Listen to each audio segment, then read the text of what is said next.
আসসালামু আলাইকুম ভিউয়ার্স, আশা করছি সবাই অনেক ভালো আছেন। আজকে তৈরি করে দেখাচ্ছি মাংস ছাড়াই খুবই মজার এবং সহজ উপায়ে তৈরি একটি টিকিয়া কাবাব রেসিপি।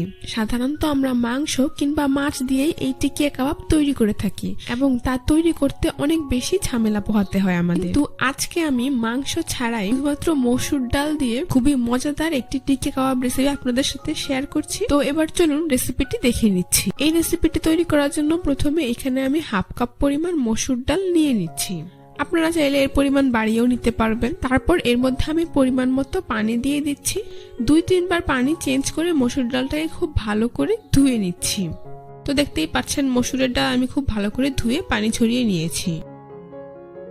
এবার এরকম একটি প্যানে ধুয়ে রাখা মসুর ডাল দিয়ে দিচ্ছি। তারপর এখানে আমি প্রায় 1.5 কাপ পরিমাণ পানি দিয়ে দিচ্ছি, অর্থাৎ আমি হাফ কাপ মসুর ডালের সাথে 1.5 কাপ পানি ব্যবহার করেছি। হাফ চা চামচ পরিমাণ দিয়ে দিচ্ছি আদা রসুন বাটা, আর এখানে আমি দিয়ে দিচ্ছি 2টি তেজপাতা, 2টি দারুচিনি, হাফ চা চামচ পরিমাণ হলুদের গুঁড়া আর সামান্য পরিমাণ লবণ। এবার সবগুলো উপকরণ একসাথে একটি চামচ দিয়ে খুব ভালো করে মিশিয়ে নিচ্ছি। তারপর এটাকে চুলায় বসিয়ে দিচ্ছি। চুলার আঁচ মিডিয়াম টু হাইতে রেখে একটি ঢাকনা দিয়ে এটাকে রান্না করতে হবে যতক্ষণ পর্যন্ত না পানি শুকিয়ে আসছে এবং ডালটা সেদ্ধ হয়ে যাচ্ছে। এই যে দেখুন আমার ডালটা কিন্তু সেদ্ধ হয়ে গিয়েছে আর এটার পানি অনেকটা শুকিয়ে গিয়েছে। পানিটাকে পুরোপুরি শুকিয়ে ফেলা যাবে। দেখুন ডালটা কিছুটা ভেজা ভেজা রয়েছে, এরকমই হবে। অবশ্যই খেয়াল রাখতে হবে যেন ডালটা পুড়ে না যায়, তাহলে কাবাবের স্বাদটা একদমই নষ্ট হয়ে যাবে। এবার এটাকে চুলা থেকে উঠিয়ে নিচ্ছি, তারপর কিছুটা ঠান্ডা করে নিচ্ছি। তো দেখতেই পাচ্ছেন আমার ডালটা কিছুটা ঠান্ডা হয়ে গিয়েছে। এখন এটাকে একটি মিক্সিং বলে নিয়ে নিচ্ছি।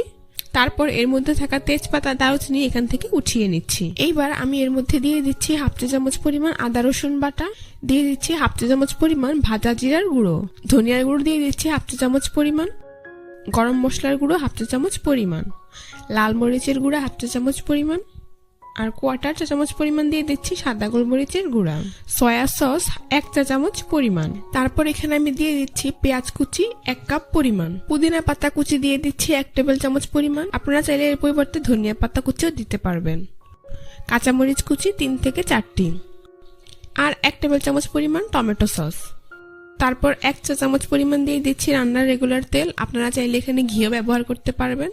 সবশেষে এখানে আমি দিয়ে দিচ্ছি স্বাদ মতো লবণ। লবণের পরিমাণটা একটু বুঝে দিবেন, যেহেতু আমরা ডালটা সেদ্ধর সময় লবণ ব্যবহার করেছি।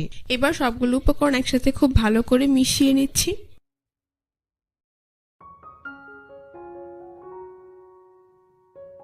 মেশানো হয়ে গিয়েছে। এ পর্যায়ে আমি এর মধ্যে প্রায় 3/4 কাপ অর্থাৎ 1.25 কাপ পরিমাণ পাউরুটির গুঁড়ো দিয়ে দিচ্ছি। একদম ফ্রেশ পাউরুটি আমি গুঁড়ো করে নিয়েছি, তারপর কিছুটা রোদে গরম করে এবার এর মধ্যে দিয়ে দিচ্ছি। আপনারা চাইলে আগে থেকে তৈরি করে রাখা ব্রেড ক্রাম্বসও এখানে ব্যবহার করতে পারবেন। তো পাউরুটির গুঁড়া সবকিছুর সাথে খুব ভালো করে মিশিয়ে নিচ্ছি। সবশেষে নাস্তাটির বাইন্ডিং এর জন্য এখানে আমি দিয়ে দিচ্ছি একটি ডিম।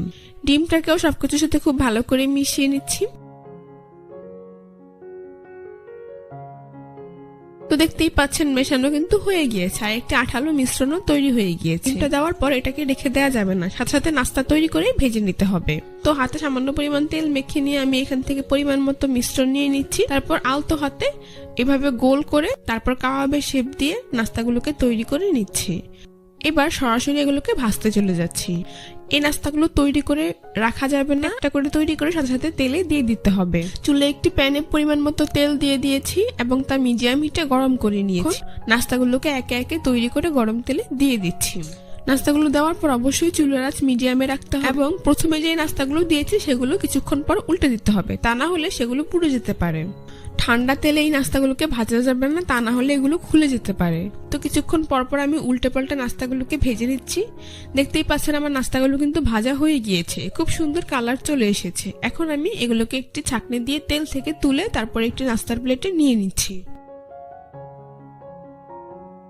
বাকি নাস্তাগুলোকে আমি একইভাবে ভেজে তুলে নিচ্ছি, তারপর পরিবেশন করে আপনাদের দেখিয়ে দিচ্ছি। দেখুন নাস্তাগুলো দেখতে মাশাআল্লাহ কতটা সুন্দর এবং কতটা লোভনীয় হয়েছে। মাংস ছাড়াই যে এত মজার মাংসের স্বাদেরই টিকিয়া কাবাব তৈরি করা যায় তা আপনারা এটা তৈরি না করে খেলে বুঝতেই পারবেন। গরম গরম পোলাওর সাথে খেতেও কিন্তু এটা অনেক বেশি ভালো লাগবে, কিংবা বিকেলের স্ন্যাক্স হিসেবেও আপনারা টমেটো কেচাপের সাথে খেতে পারবেন। আমার চ্যানেলটি সাবস্ক্রাইব করে পাশে থাকা বেল বাটনটি অন করে দিবেন। আল্লাহ হাফেজ।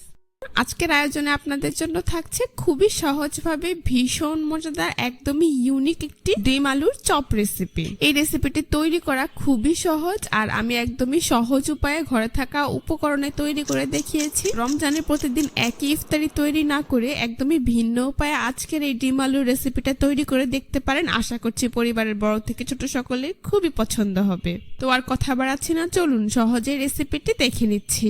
এই রেসিপিটি তৈরি করার জন্য প্রথমে একটি মিক্সিং বল নিয়েছি, তারপর এখানে আমি এইরকম একটি স্ট্রেনার নিয়ে নিয়েছি। এবার এই স্ট্রেনারের মধ্যে প্রথমেই দিয়ে দিচ্ছি 1 কাপ পরিমাণ বেসন, তারপর অ্যাড করে দিচ্ছি 1 টেবিল চামচ পরিমাণ চালের গুঁড়ো। এখন এই বেসন আর চালের গুঁড়োটাকে স্ট্রেনারে চেলে নিচ্ছি, এতে করে বেসনের ব্যাটারটা একদমই স্মুথ আর পারফেক্ট হবে। তো আপনারাও চেষ্টা করবেন বেসনটাকে এইভাবে চেলে নিতে। দেখতেই পাচ্ছেন আমার বেসনটা কিন্তু খুব ভালোভাবে চালা হয়ে গিয়েছে। এখন আমি এর মধ্যে অ্যাড করে দিচ্ছি 1/2 চা চামচ পরিমাণ লবণ, হলুদের গুঁড়ো দিয়ে দিচ্ছি 1/2 চা চামচ পরিমাণ, লাল মরিচের গুঁড়ো দিয়ে দিচ্ছি 1/2 চা চামচ পরিমাণ, আদা রসুন বাটা দিয়ে দিচ্ছি 1/2 চা চামচ পরিমাণ, ভাজা জিরের গুঁড়ো দিয়ে দিচ্ছি 1/2 চা চামচ পরিমাণ, গরম মশলার গুঁড়ো 1/4 চা চামচ পরিমাণ আর ধনিয়ার গুঁড়ো দিয়ে দিচ্ছি 1/2 চা চামচ পরিমাণ। সবশেষে এখানে আমি 1/4 চা চামচ পরিমাণ দিয়ে দিচ্ছি চাট মশলা, দিয়ে দিচ্ছি 1/4 চা চামচ পরিমাণ বেকিং সোডা। আপনারা চাইলে বেকিং পাউডারও দিতে পারবেন। এবার এই সবগুলো উপকরণ একটি হ্যান্ড উইচ দিয়ে খুব ভালোভাবে মিশিয়ে নিচ্ছি। মেশানো হয়ে গিয়েছে। এখন আমি এর মধ্যে অল্প অল্প করে নর্মাল টেম্পারেচারের পানি অ্যাড করে দিচ্ছি আর একটি মিডিয়াম ঘনত্বের বেসনের গোলা তৈরি করে নিচ্ছি। আপনারা এভাবে অল্প অল্প করে পানি অ্যাড করে দিবেন, তাহলেই বুঝতে পারবেন ঠিক কতটুকু পানি এখানে লাগতে পারে। মোটামুটি 10 থেকে 15 মিনিট সময় নিয়ে এখানে বেসনের গোলাটা তৈরি করে নিতে হবে। যতটা বেশি সময় নিয়ে বেসনের গোলাটা তৈরি করবেন, নাস্তাটা কিন্তু ততটাই পারফেক্ট হবে। তো দেখতেই পাচ্ছেন আমার বেসনের গোলাটা কিন্তু তৈরি করা হয়ে গিয়েছে। পর্যায়ে আমি এর মধ্যে অ্যাড করে দিচ্ছি 1 টেবিল চামচ পরিমাণ কুসুম গরম তেল। এবার এই কুসুম গরম তেলটাকে আমি বেসনের গোলার সাথে খুব ভালোভাবে মিশিয়ে নিচ্ছি।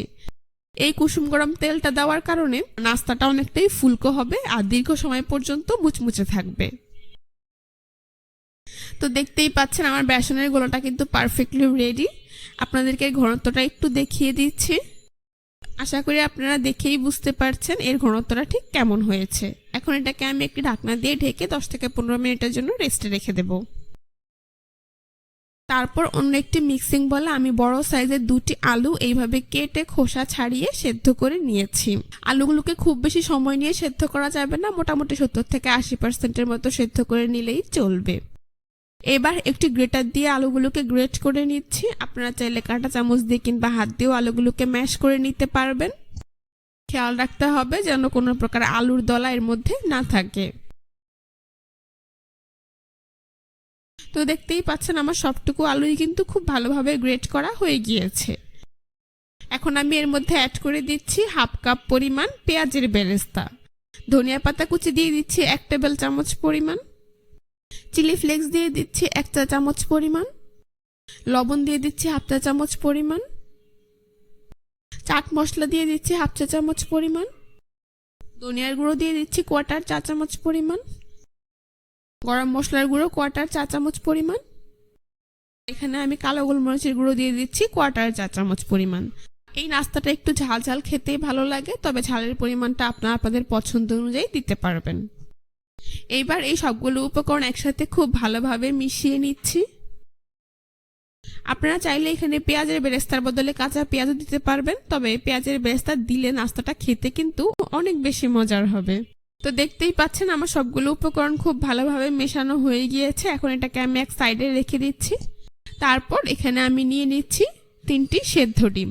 ডিমগুলোকে আমি আগেই সেদ্ধ করে খোসা ছাড়িয়ে পরিষ্কার করে নিয়েছি। এখন একটি ছুরি দিয়ে এই ডিমগুলোকে কেটে সমান 2 ভাগে ভাগ করে নিচ্ছি। দেখতেই পাচ্ছেন একটি ডিমকে মাঝ বরাবর এইভাবে কেটে 2টি ভাগে ভাগ করে নিয়েছি। বাকি 2টি ডিমকেও আমি একইভাবে কেটে নেব। তো আমি 3টি ডিম কেটে 6 ভাগে ভাগ করে নিয়েছি। আশা করি আপনারা দেখেই বুঝতে পারছেন। এখন এই তৈরি করে রাখা আলুর মিশ্রণ থেকে পরিমাণ মতো আলুর মিশ্রণ নিয়ে হাত দিয়ে খুব ভালোভাবে চেপে গোল বলের মতো তৈরি করে নিচ্ছি। দেখতেই পাচ্ছেন আলুর বলটা কিন্তু তৈরি করা হয়ে গিয়েছে। এবার কেটে রাখা অর্ধেকটা ডিম আমি নিয়ে নিচ্ছি। তারপর এই আলুর বলটাকে অর্ধেক ডিমের উপর ঠিক এইভাবে চেপে খুব ভালোভাবে সেট করে দিচ্ছি। দেখতে কিন্তু এটা পুরো একটা আস্ত ডিমের মতো হয়ে গিয়েছে। এখন আপনারা একটু খেয়াল করলে বুঝতে পারবেন কাজটা আমি ঠিক কিভাবে করছি। খুব ভালোভাবে চেপে আলুর এই বলটাকে ডিমের সাথে লাগিয়ে নিতে হবে। দেখতেই পাচ্ছেন কত সহজেই কিন্তু আমার একটি নাস্তা তৈরি করা হয়ে গিয়েছে। এখন এটাকে আমি প্লেটে উঠিয়ে নিচ্ছি। এভাবেই আমি সবগুলো ডিম চপ তৈরি করে নেব। তো আপনাদের বোঝার সুবিধার্থে আরও একটি তৈরি করে আপনাদেরকে আমি দেখিয়ে দিচ্ছি। সবসময় একইভাবে ইফতারিতে আলুর চপ বেগুনি তৈরি না করে আপনারা কিন্তু আজকের এই ভিন্ন ধরনের রেসিপিটা একবার তৈরি করে দেখতে পারেন। পরিবারের বড় থেকে ছোট সকলেই খুবই পছন্দ করবে। চাইলে বাচ্চাদের টিফিনের জন্য কিংবা অতিথি আপ্যায়নও এই রেসিপিটি তৈরি করে দিতে পারেন বিকেলের স্ন্যাক্স হিসাবে। চায়ের সাথে কিন্তু একদম জমে যাবে। তো দেখতেই পাচ্ছেন আরও একটি নাস্তা আমার কত সহজে তৈরি করা হয়ে গিয়েছে। এটাকেও আমি প্লেটে উঠিয়ে নিচ্ছি। এভাবেই আমি সবগুলো নাস্তা তৈরি করে নিয়েছি। এখন এগুলোকে এক পাশে রেখে দিচ্ছি। ফিরে এলাম 15 মিনিট পর। ঢাকনাটা আমি সরিয়ে নিচ্ছি। আমার বেসনের গোলাটা কিন্তু পারফেক্টলি সেট হয়ে গিয়েছে। আমি আবারও একটু হ্যান্ড উইচ দিয়ে খুব ভালোভাবে বিট করে নিচ্ছি। এবার নাস্তাগুলোকে ভেজে নিতে হবে। তো তৈরি করে রাখা ডিম আলুর চপ থেকে একটি ডিম আলুর চপ আমি নিয়ে নিচ্ছি। এবার এটাকে বেসনের গোলার মধ্যে দিয়ে চামচ দিয়ে 2-3 বার উল্টে পাল্টে খুব ভালোভাবে বেসনের গোলাটা দিয়ে কোট করে তুলে সরাসরি গরম তেলে দিয়ে দেব।